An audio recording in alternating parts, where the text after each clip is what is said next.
अस्सलाम वालेकुम। आज मैं आपसे सादुर्रहमान बन के बात करूँगा, ना कि डकी भाई। मैं नहीं चाहता कि कोई ये सोचे कि इस वीडियो का मकसद जो मेरे पे FIR हुई है उसकी कोई जस्टिफिकेशन है।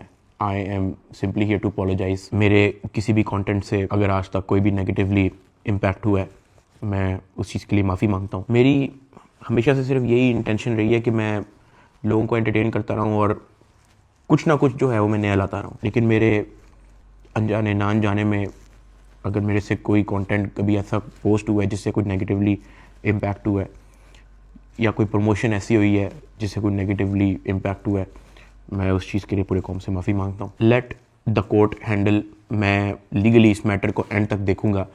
मैं कोर्ट्स के साथ पूरी तरह कोऑपरेट करने को रेडी हूँ और कर रहा हूँ।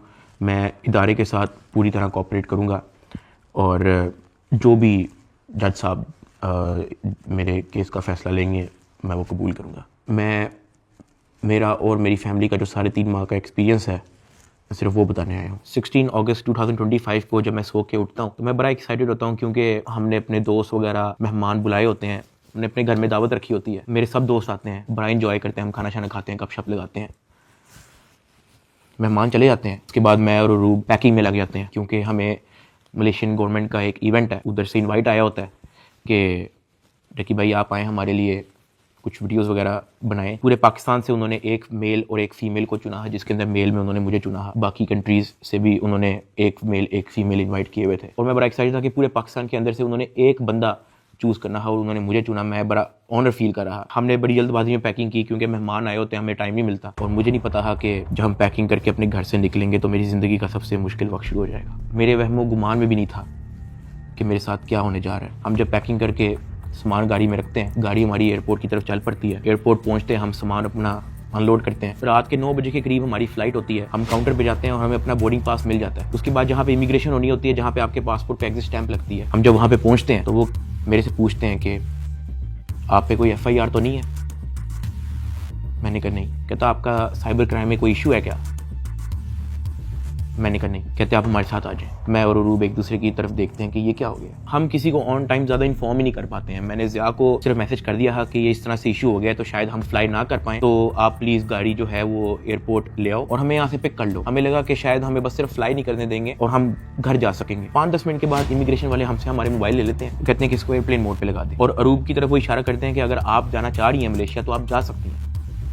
अरूब ने कहा नहीं, अगर साथ मेरे साथ जा रहा है तो मैं चले जाती हूँ, वरना मैं इधर ही ठीक हूँ। शायद ये मेरी गलती ही, मुझे उसको जाने देना चाहिए था, क्योंकि उसके बाद जिस चीज़ से मेरी फैमिली ने गो थ्रू किया है, मैंने यही रिग्रेट किया कि मुझे अरूब को मलेशिया भेज देना चाहिए था। इमिग्रेशन वाले हमें एक रूम में बैठाए थे। मैं और अरूब बस आपस में गपशप लगा रहे होते हैं कि कोई नहीं कल चले जाएंगे, कोई नहीं दोबारा टिकट करा के परसों चले जाएंगे, इवेंट भी 2 दिन के बाद है, कल चले जाएंगे। हम आपस में यही डिस्कस कर रहे थे। बिल्कुल मेरे अंदर इतना सा भी वहम गुमान नहीं था कि असल में इशू क्या है। 1 घंटे के बाद इमिग्रेशन वाले आते हैं, वो कहते हैं कि आ जाए हमारे साथ। एयरपोर्ट के बाहर NCCI की टीम आई होती है, मुझे वो हथकड़ी लगाते हैं, मेरी गाड़ी में बैठा देते हैं। अरूब कहती है कि मैंने भी साथ आना है। मैंने उसको कहा नहीं, तुम घर चली जाओ, मुझे नहीं पता क्या सीन है, मैं हैंडल कर लूँ। वो गाड़ी भी चल पड़ी थी, गाड़ी सीधा चलेगी NCCI ऑफिस गुलबर्ग। इस वक्त यूट्यूबर डकी भाई की गिरफ्तारी का हर तरफ चर्चा है। डकी भाई को लाहौर एयरपोर्ट पर उस वक्त गिरफ्तार किया गया जब अब इन्होंने मुल्क जा रहा था। NCCI लाहौर ने मारूफ यूट्यूबर सादुर्रहमान उर्फ डकी भाई के खिलाफ मुख्तलिफ इल्जाम के तहत मुकदमा दर्ज कर लिया। साइबर क्राइम एजेंसी ने यूट्यूबर साद उर्फ डकी भाई के खिलाफ मुकदमा दर्ज कर लिया है। मशहूर यूट्यूबर डकी भाई कल रात से गिरफ्तार है। पाकिस्तान के सबसे मशहूर यूट्यूबर डकी भाई एक बार फिर बड़ी मुश्किल में फंस गए हैं। मुल्जिम को गुज़श्ता रात लाहौर एयरपोर्ट से गिरफ्तार किया गया था। यूट्यूबर डकी भाई बड़ी मुश्किल में, हुक्म जारी, मदाहों के लिए बुरी खबर। डकी भाई डकी भाई डकी भाई डकी भाई डकी भाई डकी भाई डकी भाई।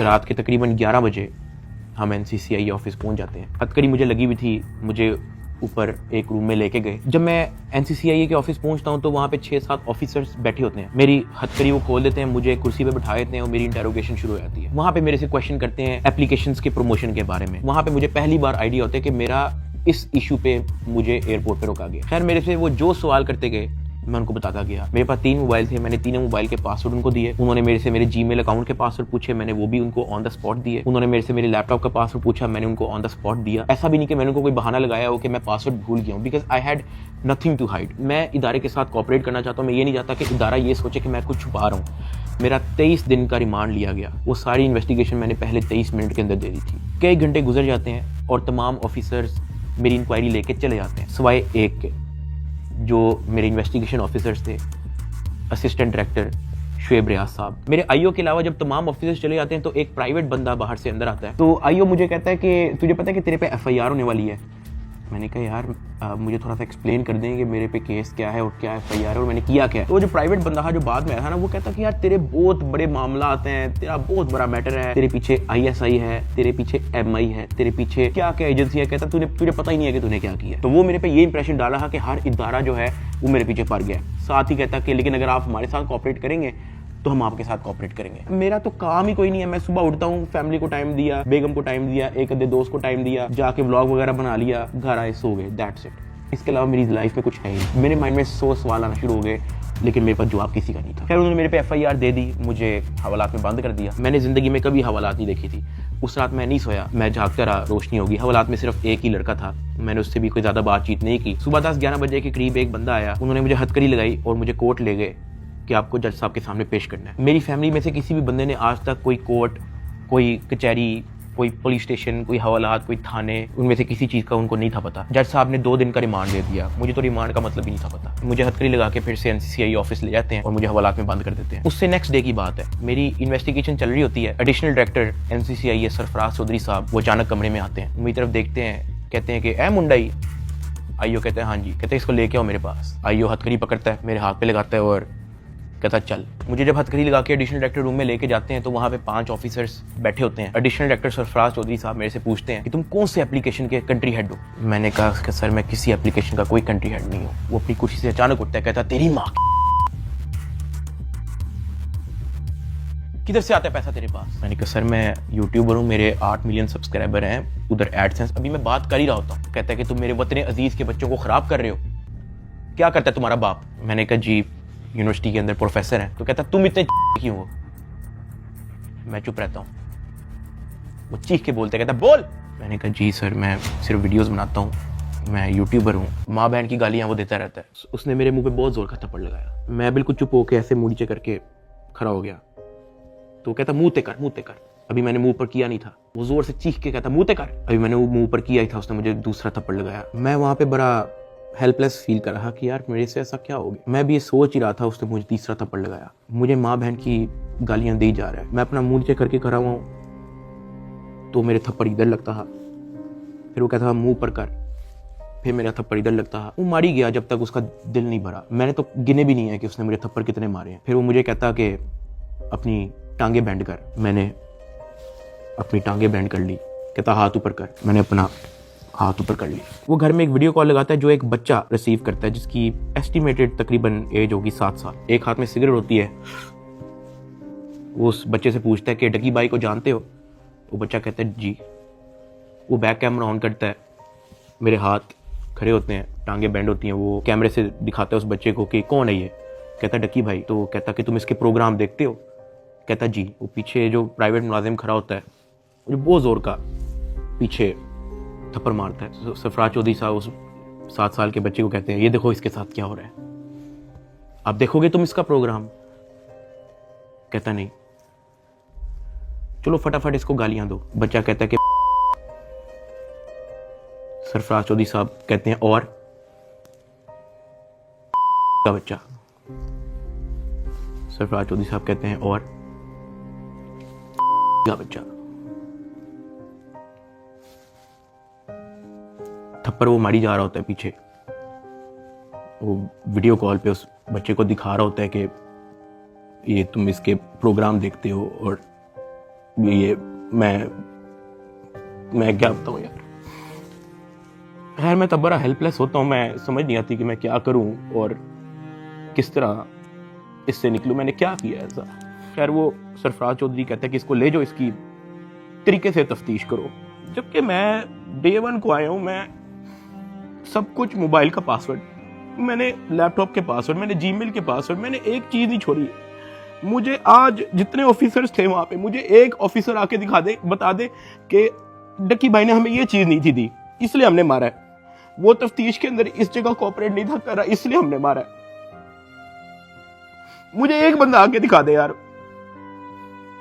मेरा 23 दिन का रिमांड लिया मैंने, पहले 23 मिनट के अंदर उनको सब कुछ दिया। मुझे ऊपर ले गए। मेरे से एक बंदा मिलने आया हुआ था, जावा फूड्स, मेरा एक जानने वाला है जिसने हमारे घर में, जब हमारे घर में दावत थी तो उसकी केटरिंग की थी। अब क्योंकि मुझे फ्रेश मार के ऊपर लेके गए थे, मेरी आंखों में आंसू थे, तो वो जब मिलने आया हुआ था वो अचानक अपनी सीट से खड़ा हुआ और उसने मेरी तरफ देखा कि क्या हुआ है।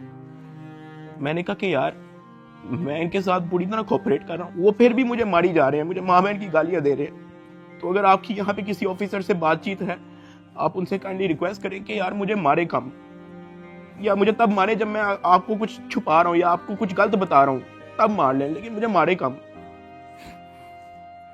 वो बड़ा परेशान हुआ, वो बाहर चला गया। कुछ खाने को मेरे लिए लेके आया था, पिज्जा या कोई बर्गर लेके आया था। बाहर जाके मुझे नहीं पता कि उनके जानने वाले थे जुनैद सलीम जो एंकर हैं, उन्होंने कहीं उनको बात बता दी। जुनैद सलीम साहब ने जो है वो अपने पॉडकास्ट के अंदर इसका जिक्र कर दिया कि मेरा एक जानने वाला वहाँ पे गया तो डक्की भाई इस हालत में था। तो जुनैद सलीम साहब ने जो है वो इस चीज़ का पॉडकास्ट दे दिया। ज़ेरे हिरासत जब डक्की भाई थे तो कुछ लोग उनसे मिलने गए, तो उन्होंने कहा कि आप पिज़्ज़ा खाएंगे, तो डक्की भाई जवाब में उनके पाँव पड़ गया जो उनसे मिलने आए थे, और बिलक बिलक के रोने लगा और कहने लगा पिज़्ज़ा को छोड़े, उनसे कहे मुझे मारें कम। ये नहीं कहा कि मुझे ना मारें, मगर मुझे मारें कम, बहुत मार रहे हैं। जो फिर मेरे लिए अंदर प्रॉब्लम हुई, मुझे फिर इस बात पे डांट पड़ी कि मैं आगे बात आउट कर रहा हूँ। खैर मैंने फिर डिसाइड किया कि मैंने अब बोलना ही नहीं, मुझे जितना मर्जी मारे, मैंने किसी को नहीं बताना। मुझे हवालात में वापस बंद कर दिया इन्होंने। थप्पड़ किसने मारा था? थप्पड़ वो एहलकारों ने मारा था। थप्पड़ तो एडिशनल डायरेक्टर ने भी मारा था, मैं आपको बताता हूँ जी। डक्की भी आगे बताएगा कि मुझे चपेड़े किसने मारी थी, और वो बेचारा एक बात कहता था कि यार मुझे मारो ना, मैं कॉपरेट तो कर रहा हूँ, मुझे मारो ना। जब इसको पेश करने लगे थे डक्की को, तो भाई वो आपको बताया था कि मैं इसको थप्पड़ मार के लाया हूँ। हाँ, तो वो थप्पड़ मार के लाए, वो मारते थे इसको। अब मैं आपको बताता चलूं कि इस पूरी इन्वेस्टिगेशन के दौरान ये जो असिस्टेंट डायरेक्टर शुएब रियाज, जो मेरा इन्वेस्टिगेशन ऑफिसर था, उनका जो फ्रंट मैन था, उसको सिर्फ इस काम के लिए रखा हुआ था कि वो मेरे से पैसों की डिमांड करे। उसने तब मेरे से पूछा कि यार तू बेवकूफ है। मैंने कहा क्या हुआ है? कहता यार तेरे पीछे आने वाला कोई नहीं। मैंने कहा यार मेरी फैमिली कभी इन चक्करों में पड़ी नहीं है। तो कहता नहीं तू बेवकूफ है, तुझे समझ नहीं आ रही कि मैं क्या कह रहा हूँ, तुझे अपना मसला नहीं हल करना। मैंने कहा नहीं मुझे नहीं समझ आ रही आप क्या कह रहे हैं। कहता कि तेरा कोई दोस्त पीछे आने वाला, कोई तेरा भाई, कोई तेरा आउट ऑफ कंट्री कोई दोस्त रहता हो, कोई तेरे पीछे आने वाला नहीं। मैंने कहा कि मेरी तो बातचीत ही नहीं है किसी से, तो मैं किसको क्या कहूँ। तो कहता कि ये जो तेरा आईओ है ना, सारी गेम इसके हाथ में, इसने जो लिखना है तेरे साथ वही होना है, तो तू अगर इसके साथ ताउन करेगा तो तेरा मसला हल हो जाएगा। मैंने कहा मैं समझा नहीं आपकी बात। कहता कि भाई लगता है तुझे सारा पैसा कब्र में लेके जाना है, पैसे आप फिर कमा लोगे, आप अपना मसला हल करो। मैंने कहा मैं इन चक्करों में कभी भी नहीं पड़ा, मुझे नहीं पता कि क्या पैसे कितने लगते हैं, क्या होता है, मुझे नहीं पता। आप मुझे बताओ आप क्या ना क्या चाह रहे हो। कहता कि तेरा जो मसला है ना वो 7-8 के अंदर हल हो जाएगा। पहले मुझे लगा कि कोई 7-8 लाख की बात कर रहा है, कि कोई 7-8 लाख के अंदर मेरा मसला हल हो जाएगा। मैंने कहा 7-8 लाख? कहता नहीं तू लाखों में ही रही। मैंने कहा 7-8 करोड़? कहता तो और। मैंने कहा इतने तो मेरे पास है ही नहीं, मेरे रिसेंटली कुछ बहुत ज्यादा खर्चे हुए हैं, मैंने आगे भी बहुत सारी मेरी स्पेंडिंग है, मेरे 100 और काम है, मेरे पास नहीं है। कहता बस फिर तो इधर ही पड़ा रहा है। मुझे वहां से आइडिया हो गया कि इस बंदे का काम सिर्फ और सिर्फ मेरे से पैसे मांगना है। जब मैं NCCI की कस्टडी में था, आप लोगों ने शायद 3,26,000 USDT की बात एडिशनल डायरेक्टर के पॉडकास्ट में सुनी होगी। 3,20,25,000 USDT वो इसके डिजिटल वॉलेट में से हमने अनर्थ करके कोर्ट ऑफ लॉ में सबमिट कर दिए।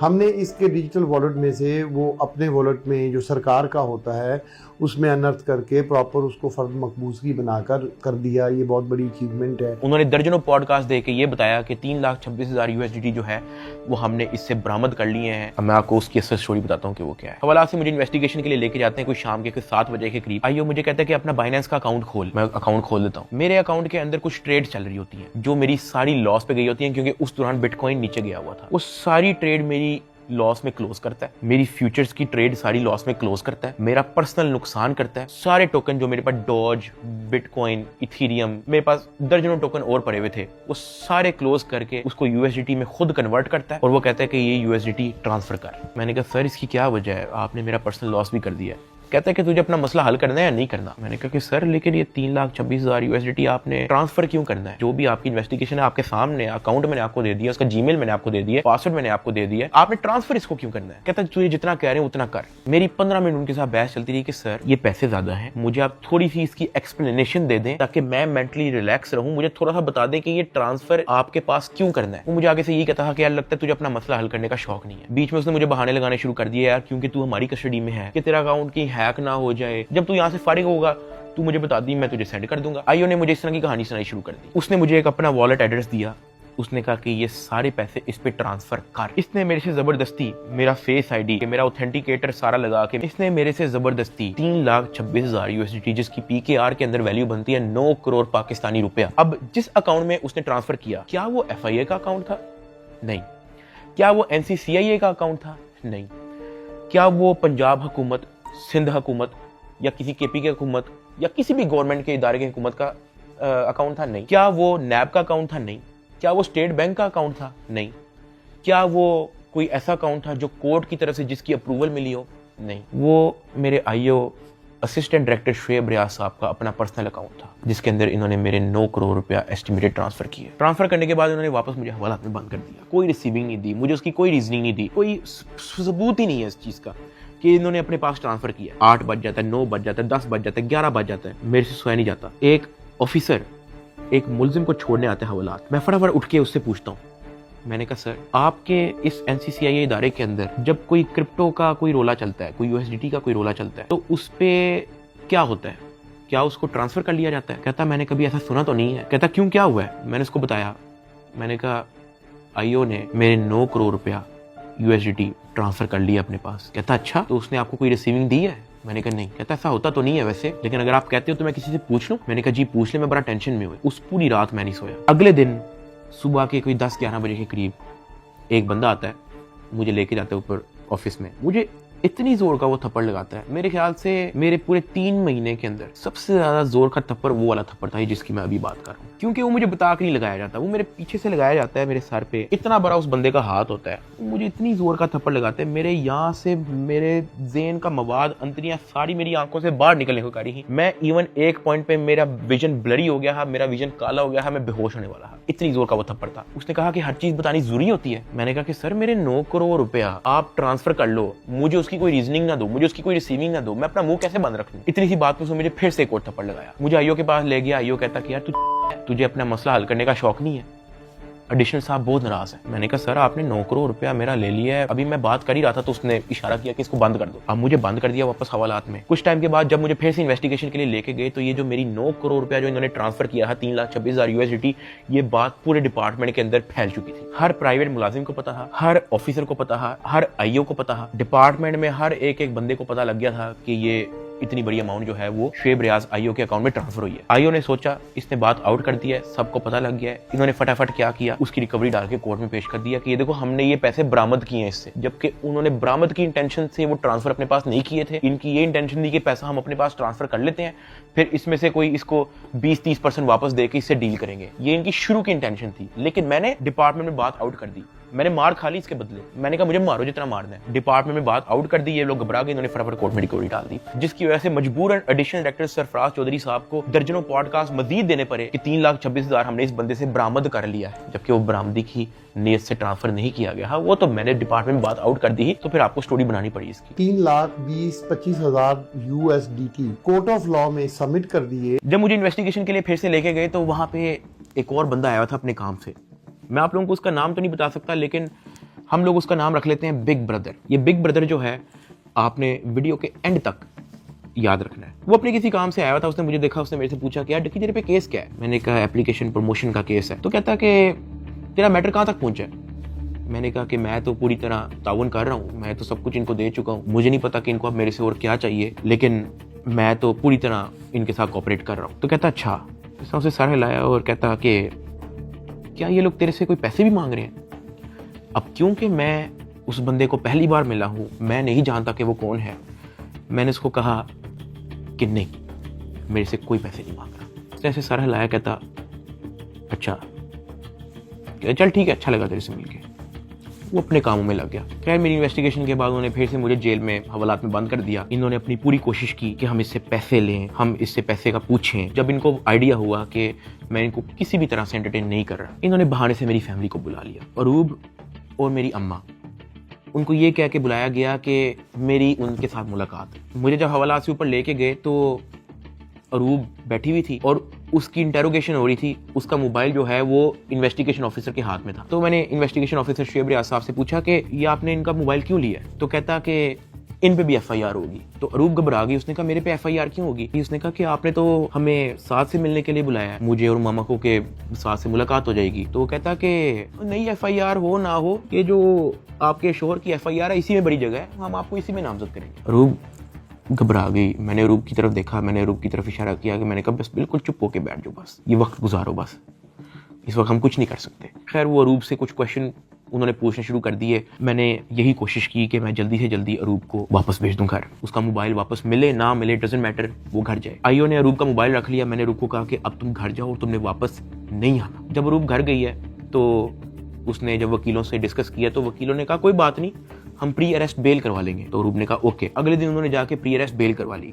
जब उन्होंने प्री अरेस्ट बेल करवाई तो प्री अरेस्ट बेल की खबर पहुंच गई इदारे में, एनसीसीआई ऑफिस में, आईओ के पास और सरफराज चौधरी एडिशनल डायरेक्टर के पास। इन्होंने फिर से मुझे कहा कि अपनी फैमिली को मीटिंग के लिए बुलाएं। मैंने घर वालों को कॉल की क्योंकि उसकी प्री अरेस्ट बेल हो चुकी थी। मैंने कहा चलो अब इसको खतरा नहीं है और इसका मोबाइल भी उनके पास है, तो I think it's not a big deal, मैं बुला लेता हूँ। ऑफिसर्स ने जो है मेरे घर कॉल करवाई। मैंने कहा कि अम्मा वो बड़े अफसरान, एडिशनल डायरेक्टर और इन्वेस्टिगेशन ऑफिसर्स बुला रहे हैं, तो बाकी घबराएं ना, कोई इस तरह कोई नेगेटिव मीटिंग या इस तरह का कुछ नहीं है, तो आ जाए। मेरी माँ और अरूब प्री अरेस्ट बेल करवाने के बाद एडिशनल डायरेक्टर रूम में आ गए। सरफराज चौधरी साहब कहते जतोई साहिबा आप अपने आप को क्या समझती हैं, आपने प्री अरेस्ट बेल करवा ली है? तो अरूब ने कहा जी। तो कहता अच्छा करवाएं, जो आपने करना करें। 5 रुपए का एक नया सफा आता है, हम एक नई एफआईआर लिखेंगे और आपको पकड़ लेंगे। अरूब मेरी तरफ देख रही है कि ये क्या है, ये किस तरह की मीटिंग है। मेरी माँ परेशान, लाल उनके चेहरे हो गए थे सबके। एडिशनल डायरेक्टर सरफराज चौधरी साहब ने फिर अपना मोबाइल खोला, वहाँ व्हाट्सएप खोला, उन्होंने ऊपर लिखा जज, और ऐसे मेरी माँ को और मेरी वाइफ को लिस्ट दिखाई ऐसे स्क्रॉल करके कि ये देखो मेरा इस जज से भी ताल्लुक है, मेरा इन जज से भी ताल्लुक है, मेरा इस जज से भी ताल्लुक है, क्या कर लेंगे आप? जब वो इस तरह जजेस की लिस्ट दिखा रहा था तो उसने बड़े ऊंचे अल्फाज में बोला कि यहाँ पे जज भी मैं हूँ, यहाँ पे वकील भी मैं हूँ, यहाँ पे सब कुछ मैं हूँ, जितनी आपने प्री अरेस्ट बेल करवानी है करवाएं, नया पर्चे में हम पकड़ लेंगे। हमारे पास कुछ कहने को नहीं था। मैंने वहाँ पे सिर्फ सर को कहा कि जी सर आप बिल्कुल सही कह रहे हैं। मैंने अपने घर वालों की तरफ देखा, मैंने उनको इशारा किया कि प्लीज वक्त गुजारे बस। मेरे घर वालों के चेहरे लाल हो गए हैं, मतलब बिल्कुल आप कह लो कि उनके पास कुछ कहने को नहीं थे। दे वर शेकिंग। वो बातें करता गया, हम लोग घबरा गए थे। हमने बस वेट किया कि यार ये कब हमें फारिग करेगा। जब उसने कहा ठीक है आप जा सकते हैं, मैं, अरूब और मेरी माँ जब उस एडिशनल डायरेक्टर रूम से बाहर निकले, मेरी माँ की आंखों में आंसू थे, अरूब की आंखों में आंसू थे। मैंने कहा कि यार मुझे बहाने से कहते हैं कि आप लोगों को बुला लो, फिर ये इस तरह की हरकतें करते हैं, डराने धमकाने वाली, ब्लैकमेलिंग, थ्रेट्स। मैंने कहा ये सिर्फ और सिर्फ इनका पैसे मांगने का तरीका है ताकि हम डर जाएं, इनको कुछ पैसे दे दें और हमारी जान छोड़ेंगे। तो ये इस तरीके से मुझे, मेरी फैमिली को ज़हनी अजियत देते रहे हैं, ब्लैकमेल करते रहे हैं। अरूब का राइट बनता है कि वो प्री अरेस्ट बेल करवा के आए। आपने अपनी इन्वेस्टिगेशन करनी है, करें। उसने तो अपना मोबाइल भी दे दिया, आप जब बुला रहे हो वो आ रही है, फिर भी आप उसको थ्रेट कर रहे हो कि जी आपने प्री अरेस्ट बेल करवा लिया, कोई बात नहीं, 5 रुपए का नया सफा आएगा, हम आपको फिर अरेस्ट कर लेंगे। और ये सब इनका तौर तरीका था कि हम लोग किसी तरह टूट जाए और ये जितने पैसे मांगे हम लोग फौरी इनको दे दें। इस दौरान आईओ और उसका जो फ्रंट मैन है,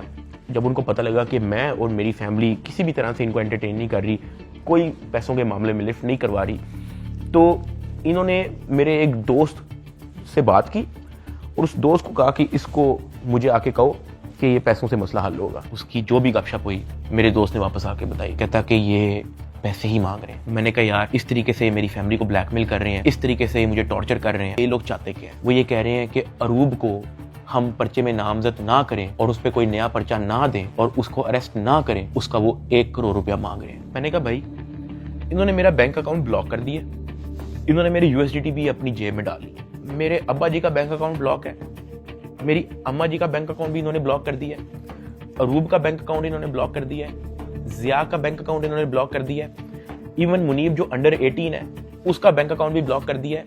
कहानी यहाँ पे खत्म नहीं हुई। मेरे दादा अब्बू जिनका मैंने आज तक व्लॉग में जिक्र नहीं किया, आज तक उनकी अपीयरेंस नहीं हुई, 80 साल एंड अबव की उनकी उम्र है, उनका बैंक अकाउंट भी ब्लॉक कर दिया। मेरे पास 1 टका नहीं है इनको देने के लिए। सॉरी।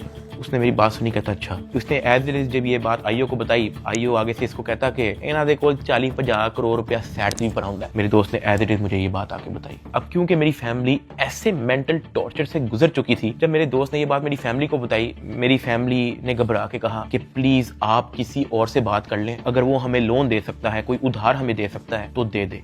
मेरे दोस्त ने इवन मेरे एक और दोस्त से भी बात की, उसने मना कर दिया, कहता यार हम नहीं कर सकते, 1 करोड़ रुपए बहुत ज्यादा है। मेरे दोस्त ने फिर आईओ से बात की, आईओ कहता कि हम 60 लाख से नीचे नहीं लेंगे, अरूब की हद तक, अभी हम डकी की बात नहीं कर रहे। ये बात जब उसने मुझे आके बताई, मैंने कहा मेरे पास है ही नहीं 60 लाख, या मेरे पास 60 रुपए नहीं है, सब कुछ इन्होंने ले लिया। अगले दिन मेरी कोर्ट में पेशी थी, मेरा रिमांड लेने के लिए जब कोर्ट में गए तो मेरी फैमिली वहां पे आई हुई थी। उन्होंने मेरे से हाथ जोड़ के, रंग उनके उड़े हुए थे, कहा कि साद जो कह रहे हैं इनको प्लीज दे दो। अरूब कांप रही थी, कहती कि मुझे पकड़ लेंगे, मुझे पता भी नहीं है कि इनको कैसे हैंडल करना है, मुझे नहीं पता कि आगे मेरे साथ ये लोग क्या करेंगे, प्लीज ये जो मांग रहे हैं दे दो। जब मैंने उनकी शक्लें देखी फैमिली की, मैंने कहा ठीक है, लेकिन मेरे पास 60 लाख रुपए वाकई में नहीं है, आप किसी से बात कर लें। मेरे मामू आउट ऑफ कंट्री रहते हैं, वो ऑस्ट्रेलिया से फ्लाई करके आए हैं, जो हमने इनको ये सारी कहानी बताई है। मेरे एक मामू इधर पाकिस्तान में होते हैं, वो भी आए हैं, उनसे हमें उधार लेना पड़ा कि प्लीज हमारी हेल्प कर दें, हमारा ये मसला है, हमें 60 लाख रुपया उधार चाहिए। उन्होंने 60 लाख रुपया हमें कैश अरेंज करके दिया, वो कैश हमने इन लोगों को पहुंचाया। इनको पैसे जो है मेरे भाई ने भिजवाए थे, मुझे तो पता भी नहीं था कि इनको पैसे पहुंच गए हैं या वो मेरे मामू ने दिए हैं, ये सारी बातों का मुझे बाद में पता लगा। जब इनको पैसे पहुंच चुके थे, अगले दिन मुझे एडिशनल डायरेक्टर सरफराज चौधरी साहब ने मुझे फिर से कहा कि आप अपनी फैमिली को, अगर आपने मीटिंग करनी है तो आप बुला लें। मैंने कहा जी ठीक है, मैंने अपनी फैमिली को बुला लिया, और तब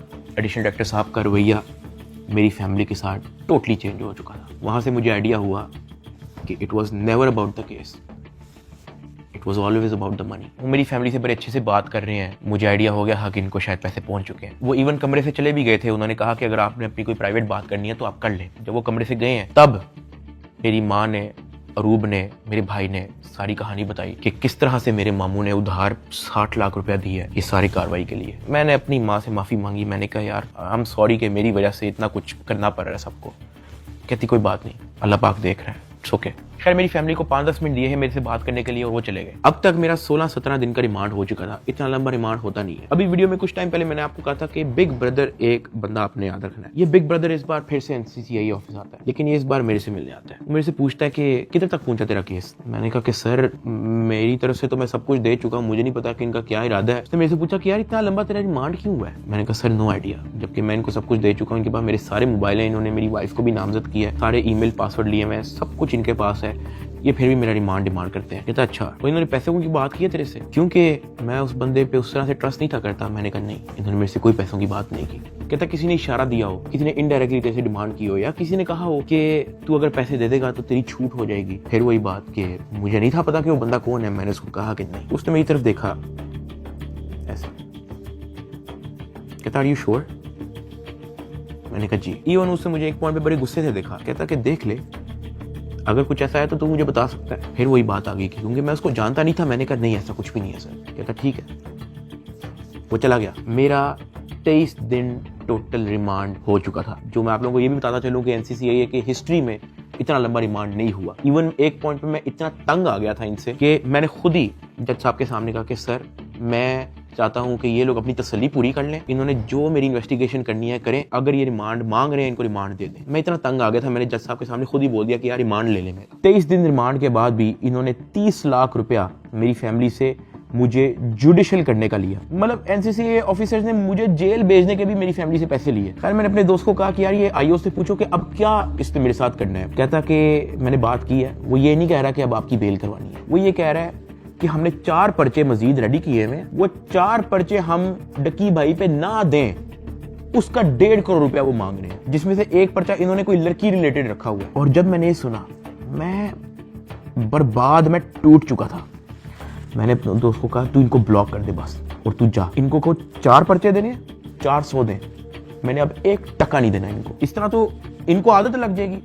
फिर ये कहेंगे कि जी अब हम डकी भाई को फायर ना मारने का 5 करोड़ रुपया लेंगे, घर की बत्ती बंद कर देंगे, घर में अगर आप चाहते हो कि बत्ती आए उसका 50 लाख रुपया निकालो, पानी बंद कर देंगे, फिर कहेंगे घर में पानी आए उसका 40 लाख रुपया निकालो। ये तो इन हरकतों पे आ जाएंगे फिर। हाँ, अगर आप मेरी एक आधा फैमिली का अकाउंट छोड़ देते तो मैं आपको पैसे कहीं से तो दे, एटलीस्ट हमारी फैमिली जो है मकरूज तो ना होती। इतना मोटा मेरा चलान पेश किया, मुझे एक ऑफिसर उस चलान के अंदर एक सफे की एक लाइन का एक लफ्ज दिखा दे कि मेरे उसमें बाप का क्या रोल है, क्योंकि आप लोगों ने उनका अकाउंट बंद किया ना, उनका क्या रोल है मुझे उस सफे के अंदर दिखाएं। उस चलान के अंदर मेरी माँ का क्या रोल है वो मुझे दिखाएं। उस चलान के अंदर मेरे दादा अब्बू का क्या रोल है, मेरे किसी और फैमिली मेंबर का क्या रोल है मुझे दिखाएं। आपने उनको मकरूज कर दिया, कर्जे ले लेके अब उनको NCCIA के ऑफिसर के पेट भरने हैं, उनको डिप्रेशन में डाल दिया, ये कह के कि पता नहीं उनके पीछे ISI MI लगी है। मेरे फादर एक हार्ट पेशेंट है, उनके हार्ट की सर्जरी होनी थी। मैंने अपनी माँ को, अरूब को, ज़िया को सख्ती से मना किया हुआ था कि आपने एक तो ये अब्बा जी का ख्याल रखना है, दूसरा इनको कोर्ट में नहीं आने देना,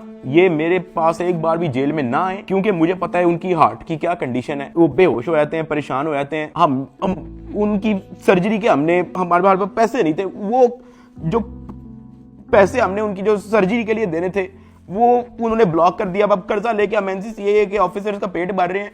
ये मेरी फैमिली को उस स्टेज पे लेके आए हैं जहां पे मैं स्पीचलेस हो गया कि यार मैं क्या करूं। मतलब अब्बा जी के इलाज के पैसे भी उन्होंने ब्लॉक कर दिए हैं। और ये बात मैंने उनको उधर दफ्तर में ऑफिस में कही थी, सरफराज चौधरी को मैंने खुद उसके मुंह पे कही थी। मैंने कहा मेरा अब्बा हार्ट पेशेंट है, उनकी सर्जरी के पैसे आपने मेरे फैमिली का अकाउंट ब्लॉक कर दिया है। ये इस स्टेज पे मेरी फैमिली को ले आए थे, मुझे 23 दिन बंद रख के चुपेरे मार के मुझे कोर्ट पे लेके जाते थे कि मैं किसी मीडिया के किसी माइक में बोल ना दूं। जिस्मानी रिमांड पे FIA के पास जाना है या उसके बाद जेल जाना है, तो क्या तो बोलने कोई मसला नहीं है। आज डकी भाई आप यूट्यूबर्स को क्या पैगाम देना चाहेंगे? कुछ बात नहीं करेंगे? ताहम आज जो है वो बात तो नहीं करने दे रहे, लेकिन डकी भाई को जो है वो सुबह सवेरे जो है आज अदालत में पेश किया गया है। बिल्कुल जी बात तो नहीं कर सकते डकी भाई। इससे पहले भी हमने जब इनसे गुफ्तगू करने की कोशिश की है तो NCCI एहलकारों की जानिब से जो वो मना कर दिया गया है कि वो किसी भी किस्म से जो है वो गुफ्तगू नहीं करेंगे। डकी भाई कुछ कहना चाहेंगे आप? डकी भाई आप कुछ कहना चाहेंगे? भाई कुछ तो बोलिए, इन्होंने तो मना नहीं किया आपको, आप लॉयर्स ने मना किया कि भाई सारी तो आपने तहकीकात के बारे में आपने ताउन किया, उसके बावजूद क्यों ही कहा जा रहा है?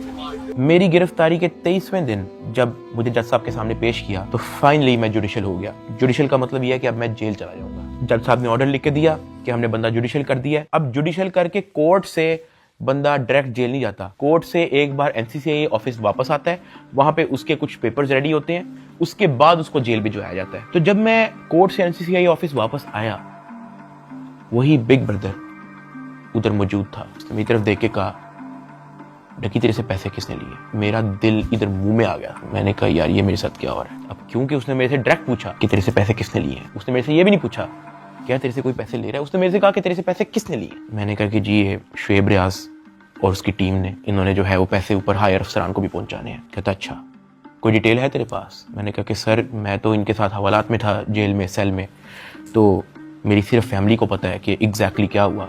फैमिली 5-10 मिनट के लिए मेरे से मिली थी, लेकिन उन्होंने मुझे बहुत छोटा छोटा मोटा मोटा बताया, ज़्यादा डिटेल का मुझे नहीं पता। तो फिर उसने पूछा कि कितने पैसे लिए हैं। मैंने कहा जी 60 लाख रुपए लिए। वो भी मेरी वाइफ को नामजद करने का कह रहे थे कि जो मेरी बीवी को अरेस्ट कर लेंगे, अगर आप चाहते हैं कि हम आपकी वाइफ को अरेस्ट ना करें तो ये 60 लाख रुपया पहुंचाएं। तो वो हमें 60 लाख रुपया उसका हमने दिया। उसने कहा ठीक है तू जेल जा, लेकिन उससे पहले कहीं से कॉल करवा और अपनी फैमिली को कह कि तेरा एक दोस्त मिलने आ रहा है, उससे मिलने। मैंने कहा ठीक है। मैंने कहीं से मोबाइल अरेंज किया, मैंने फटाफट मामा को कॉल की, मुझे सिर्फ मामा का नंबर याद था। मैंने उनको कहा कि मेरा एक दोस्त आएगा, उससे मिलने। बिग ब्रदर वहां से चला गया। 5-10 मिनट के बाद मुझे भी पुलिस के डाले में बिठाया और मुझे जेल ले गए। डकी भाई को जो है तकरीबन 22 रोज़ा जिस्मानी रिमांड के बाद जब अदालत में पेश किया गया तो अदालत ने गुज़श्ता रोज जो है डकी भाई को जुडिशल रिमांड पर जो है वो जेल भेज दिया। देख सकते हैं कि डकी भाई को जो है वो जेल मुंतकिल किया जा रहा है। 9 सितंबर 2025 को मुझे जेल भेज दिया जाता है। मैंने अपनी ज़िंदगी में वहमो गुमान में भी नहीं सोचा होना कि मेरी ज़िंदगी में ये दिन भी आएगा। जब मैं जेल जाता हूँ सबसे पहले तो मेरी चेकिंग होती है, बालों के अंदर, अंडर आर्म्स, आपकी नाक के अंदर भी देखते हैं, वो आपके कान के अंदर, आपके मुंह के अंदर, आपके लिप्स ऊपर करके आपकी ज़ुबान निकाल के। चेकिंग होने के बाद मुझे लेके जाया जाता है मेरे सेल की तरफ, जिसको जेल की ज़ुबान में चक्की कहते हैं। जेल के सेल का साइज़ आप ऐसा समझो कि कुछ 6 से 7 टाइलें हैं ना, उतना साइज़ होगा। उसका, या फिर एक किंग साइज मैट्रेस अगर एक अंदर पड़ा हो तो वहाँ पे और मजीद जगह नहीं है। ये जेल के सेल का साइज होता है। कॉर्नर पे जो है वॉशरूम लगा होता है जो कवर्ड नहीं होता, उसके आगे एक छोटी सी दीवार लगी होती है, यानी कि अगर आप खड़े हुए हो तो बाहर से देखने वाला बंदा आपको नंगा देखेगा, लेकिन अगर आप वॉशरूम करने के लिए बैठे हो तो आपके चेस्ट से ऊपर जो है आप विजिबल होगे, नीचे आप कवर्ड होगे। इस हद तक बस दीवार होती है वहाँ पे। उसी के ऊपर जो है वो एक टूटी लगी होती है पानी की। मैं जब अपने सेल में आता हूँ तो शाम हो जाती है, मुझे सेल में लाते ही लॉक कर दिया जाता है, क्योंकि मेरा नया एक्सपीरियंस होता है। मुझे नहीं समझ आ रही होती है कि मैं कहाँ पे आ गया हूँ। मैं इधर उधर देखता हूँ, परेशान हो जाता हूँ कि ये क्या हो रहा है मेरी ज़िंदगी में। बहुत ऊंचा पंखा लगा होता है जहाँ से मुझे आइडिया होता है कि कोई चाह के भी खुदकुशी नहीं कर सकता। अंधेरा हो जाता है, मुझे कुछ समझ नहीं आ रही होती कि मैंने क्या करना है। खैर मैं दीवार के साथ लग के बैठ जाता हूँ बिल्कुल ऐसे ही, और सोचता रहता हूँ कि ये मेरी ज़िंदगी कहाँ से कहाँ आ गई है। मैं अपने सेल से बाहर देखता हूँ तो 1.5 लीटर की बोतल पड़ी होती है, उसके ऊपर कैप भी लगा होता है। मेरा हाथ तो वहाँ तक नहीं पहुँचता, लेकिन कोई 15-20 मिनट के अंदर एक इंचार्ज जो है वो वहाँ से गुजर रहा होता है। मैं उसको आवाज़ देता हूँ कि सर, वो मेरी बात सुनते हैं, हाँ जी। मैं उनको कहता हूँ कि सर वो सामने 1.5 लीटर की बोतल पड़ी है, वो काइंडली मुझे पकड़ा दें। मुझे बोतल पकड़ा देता है। वॉशरूम से मैं वो 1.5 लीटर की बोतल के अंदर पानी भरता हूँ, उसका कैप बंद करता हूँ। सितंबर का टाइम होता है, शदीद गर्मी होती है, इतनी गर्मी कि आप कूलर के बगैर नहीं रह सकते। मैं अपनी कमीज़ उतारता हूँ, बॉटल को अपनी शर्ट के अंदर डाल के ऐसे उसको मैं लपेटता हूँ, अपने सर के नीचे रख के मैं लेट जाता हूँ। 2 दिन मेरे ऐसे ही गुजरे। जेल के एक्सपीरियंस में मैं ज़्यादा डिटेल में बात नहीं करूँगा इस वीडियो में, मैं वो फिर कभी आप लोगों को एक्सपीरियंस बताऊँगा। 3 दिन मैं उस सेल में रहा, मुझे किसी ने नहीं बुलाया, किसी ने कोई आवाज़ नहीं दी। तीसरे दिन एक ऑफिसर आता है और उसके हाथ में एक चिट होती है। वो चिट की तरफ देखता है, वो कहता है सादुर रहमान की रही। मैं अपना हाथ कर करता हूँ कि जी सर। मैं कहता आजा तेरी मुलाकात आई है। वो फीलिंग ही बड़ी अजीब सी थी कि आपको किसी ने पूछा है, आपसे बात की है किसी ने, और इससे पहले मुझे पता ही नहीं था कि मुलाकात क्या होती है। खैर उसने मुझे मेरे सेल से निकाला, मुझे एक जगह पे ले गया, और 3 दिन बाद मैंने किसी अपने को देखा। मेरी माँ, अरूब और ज़िया वहाँ पे खड़े हुए थे, लेकिन मैं उनको मिल नहीं सकता था, उनको गले नहीं लग सकता था, मैं उनको सलाम नहीं कर सकता था, क्योंकि हमारे दरमियान में शीशा लगा हुआ था। उनकी तरफ एक लैंडलाइन पड़ा हुआ था, एक लैंडलाइन मेरी तरफ पड़ा हुआ था, और उस लैंडलाइन में ही आप बात कर सकते हो। मैंने ज़िंदगी में इतना बेबस फील नहीं किया। एक लैंडलाइन उनकी तरफ पड़ा होता है, एक लैंडलाइन मेरी तरफ पड़ा होता है। एक तरफ से अरूब फ़ोन उठाती है, दूसरी तरफ से मैं फ़ोन उठाता हूँ, और वो कहती है क्या हाल है। मैंने कहा मैं ठीक हूँ। उसके आगे वो कुछ नहीं बोलती। 2 मिनट मैं भी चुप रहता हूँ, 2 मिनट वो भी चुप रहती है। अचानक कहती है कि साद ये क्या हो गया ये सब।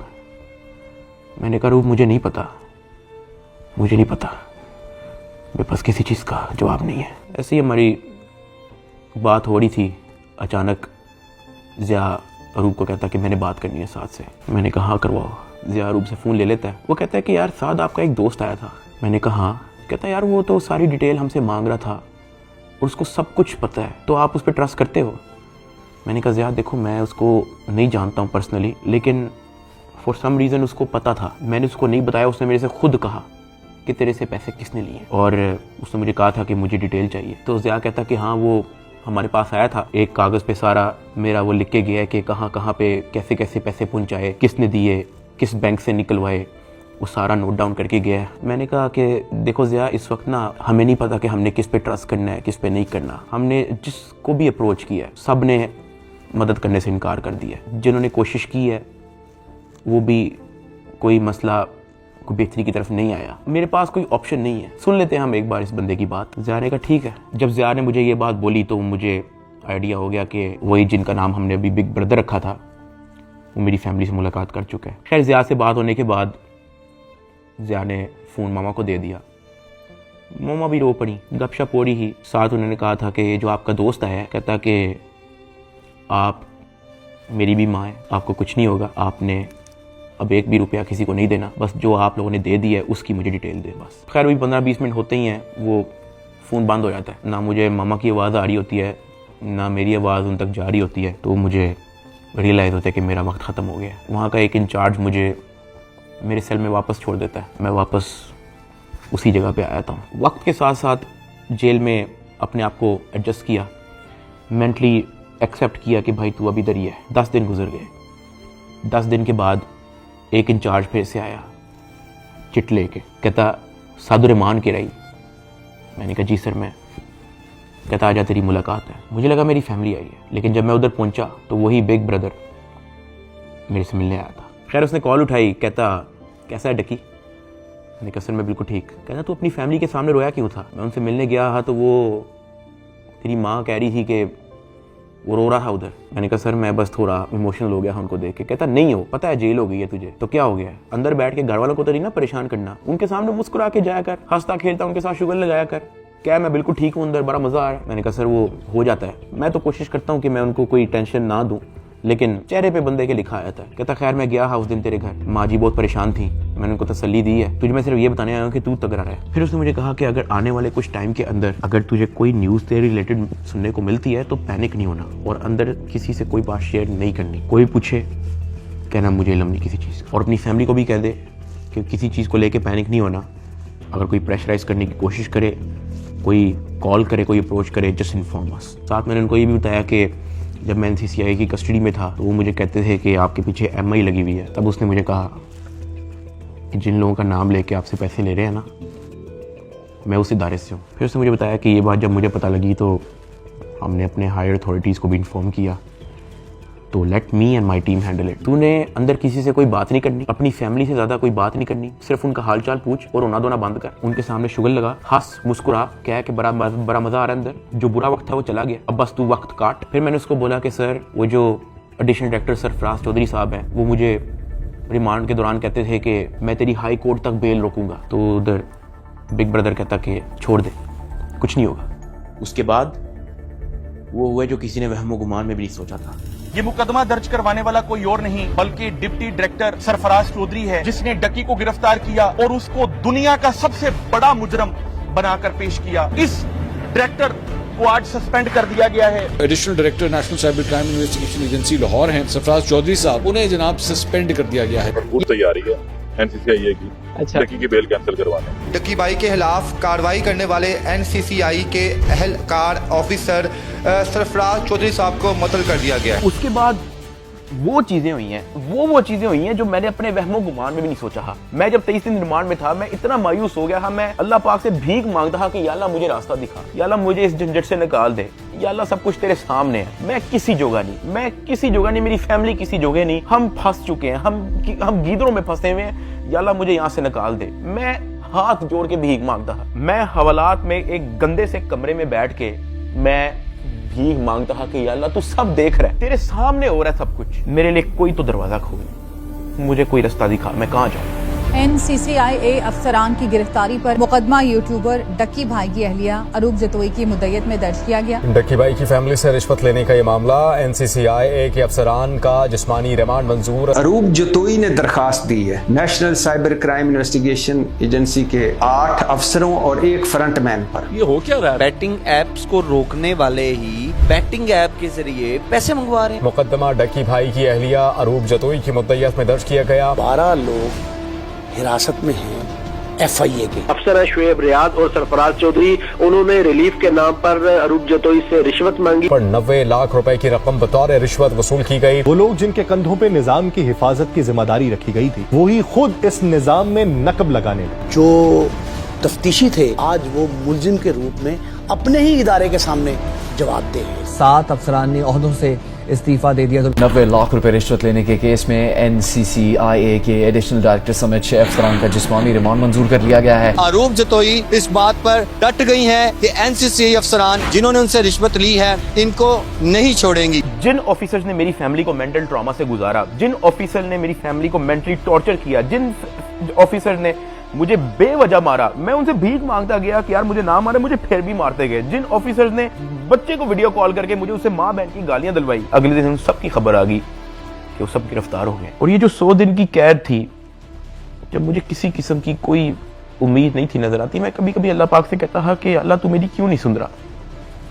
लेकिन ये सब जब मुझे खबरें सुनने को मिली तो मैंने रियलाइज किया कि अल्लाह ने मेरी तभी सुन ली थी जब बिग ब्रदर मुझे फर्स्ट टाइम NCCI ऑफिस में मिला और उसने मेरे से पूछा था कि तेरे पे केस क्या है। इसमें मैं FIA एंटी करप्शन इदारे को बड़ा अप्रिशिएट करना चाहूंगा, जिन्होंने मेरी फैमिली का सारा केस सुना, मेरी फैमिली के एक मेंबर के पास जाके उन्होंने उनकी स्टोरी सारी सुनी उनका बयान लिया, इन पे FIR लॉन्च की और ये सब कुछ हुआ। वहां से मुझे रियलाइज हुआ कि इदारे बुरे नहीं होते, कुछ लोग होते हैं जो बुरे होते हैं। और अनफॉर्चुनेटली मेरे केस के अंदर भी मुझे बुरे लोग मिले, लेकिन क्योंकि अच्छे लोग भी एग्जिस्ट करते थे, अल्लाह पाक ने उनको वसीला बनाया, उनको हमारे पास भेजा। 16 अगस्त को मैं गिरफ्तार हुआ। 100 दिन टॉर्चर, ऐसा रोलर कोस्टर जो मैंने जिंदगी में कभी भी नहीं सोचा था मैं और मेरी फैमिली ने गुजारा। 100 दिन के बाद जस्टिस शहराम सरवर, मैं उनको सल्यूट करता हूँ, उन्होंने मुझे बेल दी हाई कोर्ट से। मैं जब जेल में था, जब सबसे पहले मुझे इस चीज़ की न्यूज़ मिली कि डकी तेरी बेल हो गई है, तब जो मेरी बॉडी पे खून दौड़ा था उसके लिए मैंने 100 दिन इंतजार किया। मैं तो जम गया था, मैं ख़त्म हो गया था, मैं बर्बाद हो गया था। सही बताऊँ तो मैं हार मान ली थी, मैं टूट चुका था। मुझे नहीं पता था कि मैं क्या करूँगा।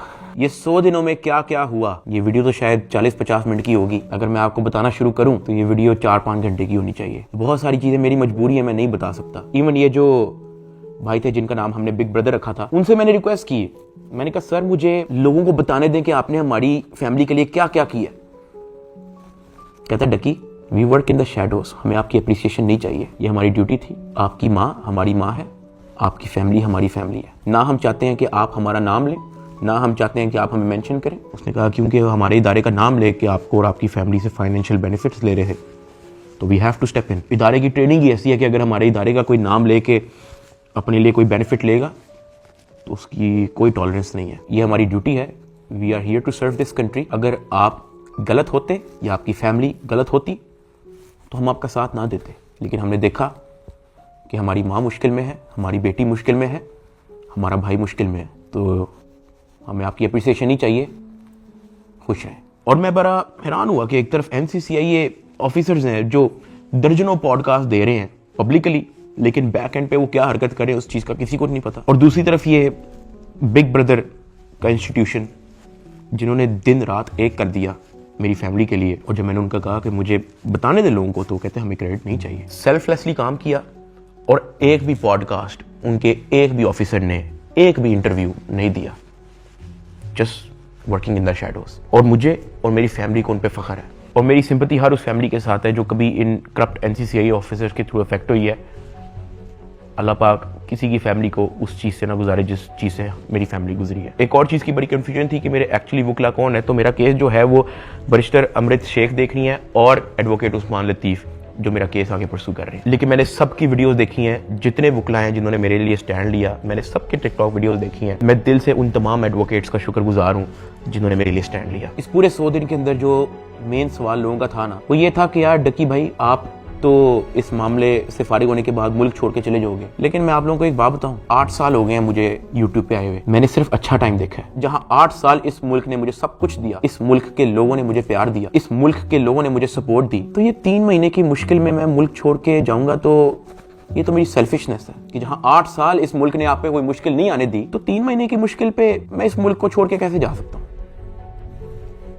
मैं इधर ही हूं, मैं कहीं नहीं जा रहा। पाकिस्तान ने ही मुझे सब कुछ दिया है, पाकिस्तान में ही मैं रहूंगा। यहाँ पे मैं वीडियो को एंड कर रहा हूँ। इस पूरे 100 दिन के अंदर मैंने बहुत कुछ सीखा। कोई भी आके पीछे नहीं आता आपकी फैमिली के अलावा। मेरी माँ कोर्ट के धक्के खाती रही है, उनका क्या काम है कोर्ट में? उन्होंने कौन सा वहाँ पे कोई बयान देना है या कोई स्टेटमेंट देनी है, या वो कौन सी वकील है जो उनका कोर्ट में कोई काम है? वो सिर्फ वहाँ पे इसलिए आती ही कि मुझे कुछ 30-40 सेकंड के लिए अपने बेटे की झलक देखने को मिल जाए, मैं बस देख लूँ कि यार मेरा बेटा ठीक है। सिर्फ इसलिए आती रही है, एक दिन भी उन्होंने मिस नहीं किया। आज के दौर में जहाँ वफादारी तो मजाक बन के रह गई है, अरूब मेरे साथ एंड तक खड़ी रही। उसको डराया गया, धमकाया गया, ब्लैकमेल किया गया। इवन एक पॉइंट में मैंने उसको ये भी कहा था कि जब तक ये मैटर हल नहीं होता तुम आउट ऑफ कंट्री चले जाओ। वो तब भी मेरे साथ खड़ी रही। मैं जेल में था और मेरे लिए मर्दों से लड़ती रही है। और सही बताऊं तो कोई भी नहीं करता ऐसा। हल्का सा मर्द पे बुरा टाइम आता है, औरतें छोड़ के चली जाती हैं, लेकिन अरूब मेरे साथ खड़ी रही। मैं एहसान कभी भी नहीं भूलूंगा। ज़िया अपने सारे काम छोड़ के, अपना यूनिवर्सिटी छोड़ के, अपनी सारी स्टडीज छोड़ के, अपना यूट्यूब चैनल छोड़ के मेरे साथ खड़ा रहा, मेरे साथ एफर्ट उसने एंड तक रखी। मेरे अब्बा जी हार्ट पेशेंट, उनको मैंने मना किया हुआ कि आपने बाहर नहीं निकलना, उनके बैंक अकाउंट बंद है, उधार पे हैं। मेरे लिए डेली मैसेज भेजते हैं अम्मा के थ्रू कि हमारी दुआएं सदा आपके साथ हैं, आपने घबराना नहीं है। मैंने सिर्फ ये रियलाइज़ किया कि आपकी फैमिली के अलावा कुछ मैटर नहीं करता इस दुनिया में।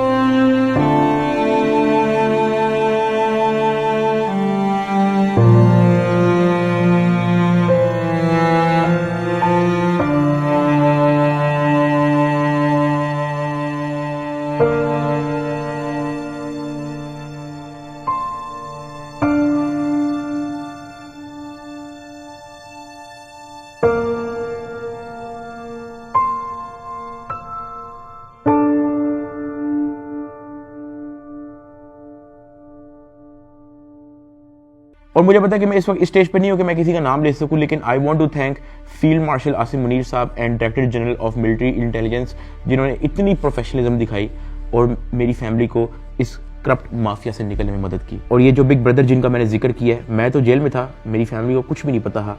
जब जब उनको कोई परेशानी होती ही, जब जब उनको कोई सवाल होता था, जब उनको किसी चीज़ की टेंशन होती ही, ये जो बिग ब्रदर है ये और इनकी टीम हमेशा उनके लिए अवेलेबल रही है। और इस तरह का clean up operation in corrupt mafia के अगेंस्ट आज तक पाकिस्तान की तारीख में नहीं हुआ। और ये सब क्रेडिट जो है ये इंटेलिजेंस एजेंसीज को जाता है। और जैसे मैंने आपको कहा कि मैं आप लोगों को सब कुछ तो नहीं बता सकता, मैं अगर बताना शुरू करूं तो ये वीडियो कोई 40-50 मिनट की नहीं, ये वीडियो कोई 4 घंटे की होगी। वैसे भी आप लोग कहोगे कि ये झूठ बोल रहा है, ये तो कोई टॉम क्रूज की मिशन इम्पॉसिबल हॉलीवुड मूवी की स्क्रिप्ट बता रहा है। मैं बस यही कहना चाहता हूँ कि मैं और मेरी फैमिली हमेशा इनके शुक्रगुजार है। मैं आप सबको थैंक यू कहना चाहूंगा कि आप लोगों ने मुश्किल टाइम पे भी मेरा साथ नहीं छोड़ा। मैंने घर आके सोशल मीडिया देखा है, आप सबके कमेंट्स पढ़े हैं, मैंने आप सबकी वीडियोस, आप सबके एडिट्स मैंने देखे हैं। मुझे याद है गिरफ्तारी से पहले व्लॉग्स के अंदर मैं कहा करता था कि गाइस हमने 9 मिलियन सब्सक्राइबर्स करने हैं, लेकिन वो ख्वाब हमारा अधूरा रह गया। मैं गिरफ्तार हो गया, मेरे पास मेरा चैनल भी नहीं था,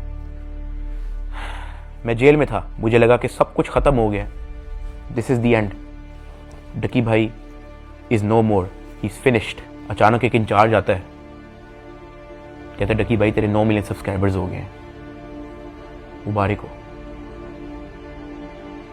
that is where I realised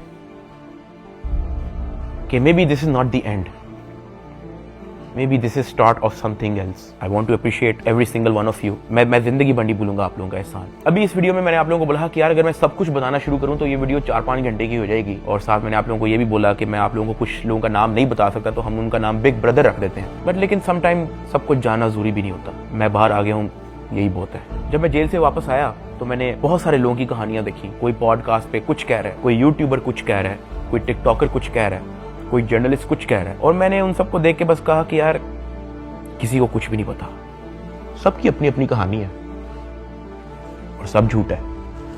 असल में क्या हुआ है वो मुझे पता है। Let that be a mystery. Pakistan जिंदाबाद, पाक फौज जिंदाबाद। अल्लाह हाफिज।